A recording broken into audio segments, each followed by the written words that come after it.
What's happening, YouTube? Back in the day, Gamer here. Thanks for tuning into my channel, and today, one more time, we're gonna do a top 5 NES game pricing video. I'm not gonna beat this topic to death, but you saw the thumbnail, you know.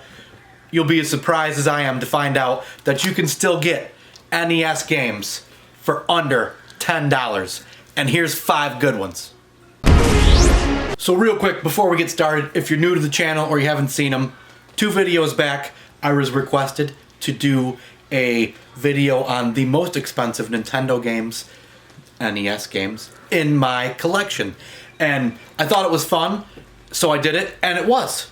While diving into those prices, I kept going and found that you can get killer games for under $20. That was the video before this. So I couldn't stop there. I had to keep going and see if you could get good games for under $10. And yes, you can. Now, that top 5 $20 and under games, those games were fantastic. All 5 were bangers. 5 of some of my absolute favorites. Now, those were $20. These are half the price. They're $10. But they're still bangers. They're not A pluses, but we're in the A- B category here. But still, nonetheless, each one is a ton of fun. And before we start with the 5 games, the game that should be included but is not, because it came in at exactly $10. $10 even, and this is 10 and under, so it can't be in this video, but it's such a good game, I had to at least mention it. Tetris, right? Everybody has Tetris. You might see it on your shelf and just graze past it, but every time you play Tetris, it is a ton of fun. So I just wanted to mention that, but it's not surprising that Tetris is only 10 bucks because everybody had it, so there's got to be millions of copies in circulation. It's not exactly sought after, but it's a ton of fun. Number 5 on the list, the first game we're going to talk about, came in at $9.99. So it is officially under $10, and that is a banger of a game, a coveted sports title, Techmobile. Currently, I'm not really a sports guy, but back in the day when Techmobile came out, I sure was. And just about everybody else was as well, so it's not a surprise that this game was so popular.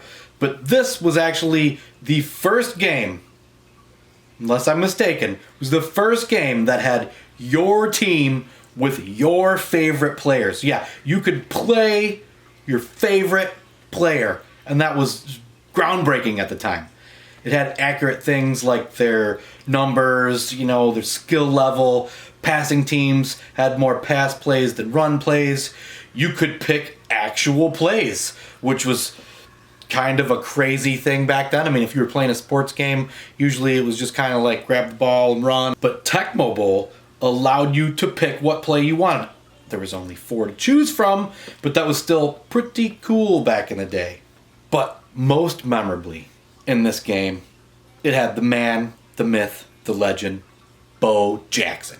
You'd either make a rule that nobody could pick the Raiders, or you fought to be the one who picked them. Because if you had even a minute skill level at this game, and you gave Bo Jackson the ball, chances are you were going in the end zone. When we got older and we'd throw the game in on occasion, it would be, you can pick the Raiders, but you can't Bo Jackson me to death. But Techmobile was so groundbreaking when it came out. Everyone had it, and I imagine they made so many copies, that's why it's going for just under $10. Number 4 on the list is a game that makes me less sad Tetris isn't involved in this. Because yes, it is its inferior, but still massively addicting cousin, Dr. Mario. This is a game that I never think to play. If I'm looking for a puzzler kind of game, it's obviously always straight to Tetris, but every time I do end up playing Dr. Mario, it's a blast. The game's got a good, simplistic concept, but it's super fun and addicting.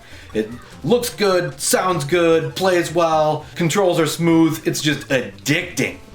Dr. Mario, I believe, is the beginning of the Mario spin-off games. Now he's everywhere, but back in the day it was really just Super Mario Brothers 1, 2. This probably came out the same time as 3, I'm guessing. Not checking my facts though.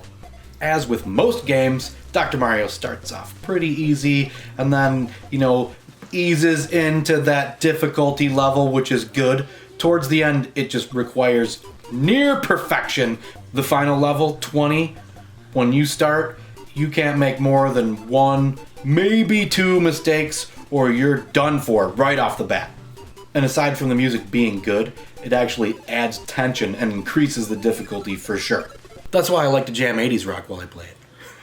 Dr. Mario is coming in at $9.77. Not particularly surprising, because once again, I remember it being really common, but nowadays, it's 30 years old, under 10 bucks. That's a bargain. Next up, number 3 on the list.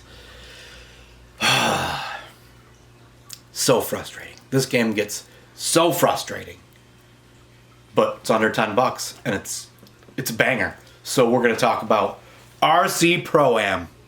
This was an early Nintendo title that everybody had back in the day. Every time I play this game, the intro music sticks in my head. It's really the only music in the game aside from the end of a race, but it's etched into my memory forever.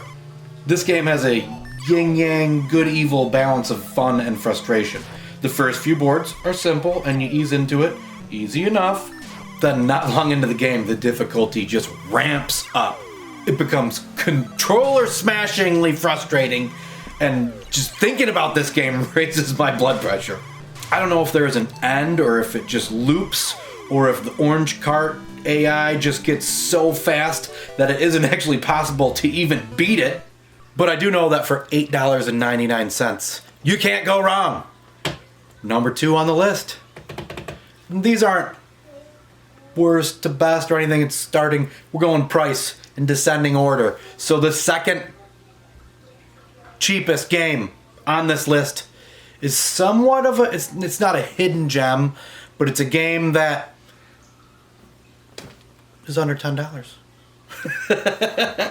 Star Tropics.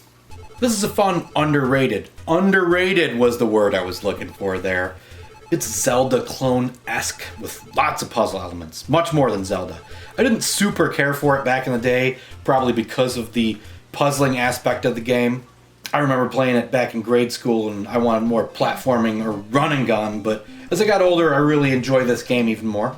There's a good fun vibe throughout the whole game. It's like you're in the islands, man! The whole game has a tropical theme, especially the soundtrack. Graphics are decent, the controls are a bit stiff, but still good. Star Tropics for me is definitely in the top tier for story and especially endings of all the games on the system. And it's coming in at $8.87, so once again, you can't really go wrong. That's like how much 2 double cheeseburgers cost now. Do love me some double cheeseburgers, but not as much as I love me an old Nintendo game that I've been playing for 30 years. The final game on this list. Final game. Angry Baby came to help. Angry Baby came to help knock off this number 1. Come here, buddy. Come here, buddy. Do you want to tell them what the number 1 game is? Number 1 game. Well, I didn't plan this, but we're actually in the other room watching the anime. Thank you. Yes, I'm sure your thumb is not clean, so thank you for jamming it into my mouth. I didn't plan this, but honestly, right now in the other room, he was watching the anime for this. And okay, we're gonna have to hurry. So, number 1 game on this list. Tell him. Can you tell him what that is? Game. Dragon Warrior. If you haven't seen it, the Netflix Dragon Warrior anime movie is actually really, really good. It's got a lot of the same music from the game. It's awesome. But we're not talking about that. We're talking about the game. The game that everybody got free with their Nintendo Power subscription back in the day. Now, I've been talking about Dragon Warrior a lot lately because recently I played through it. I'm playing through number 2. There was another reason that I talked about it. I don't know, but there's not a whole lot need to be said about Dragon Warrior. This is the game that spawned a series that's still kicking today. The last one come out on the Switch. I'm eager to play. Still haven't gotten into it, which makes it 2-3 years old now. But Dragon Warrior on the NES.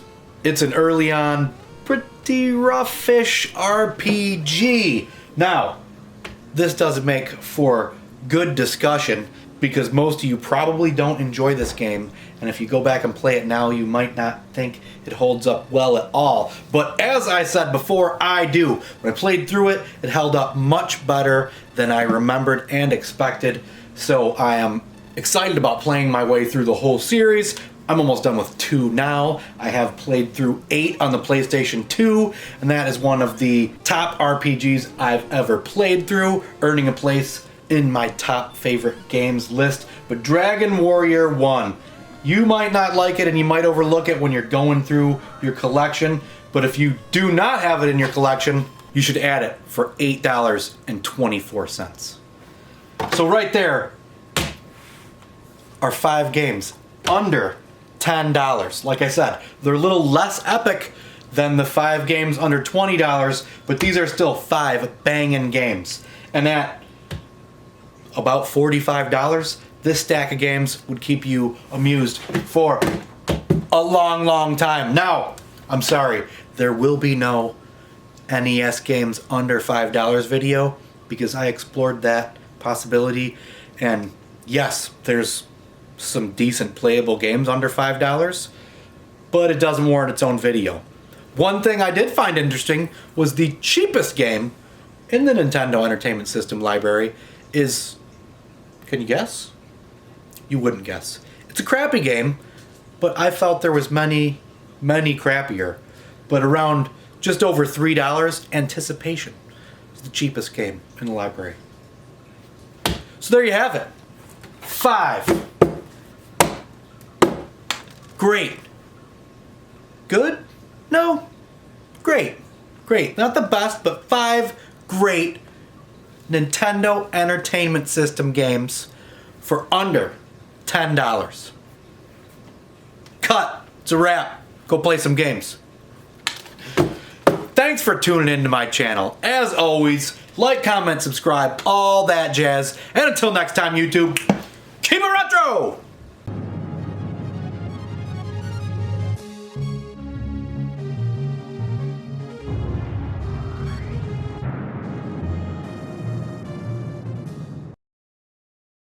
$5 games under $10. Go buy them.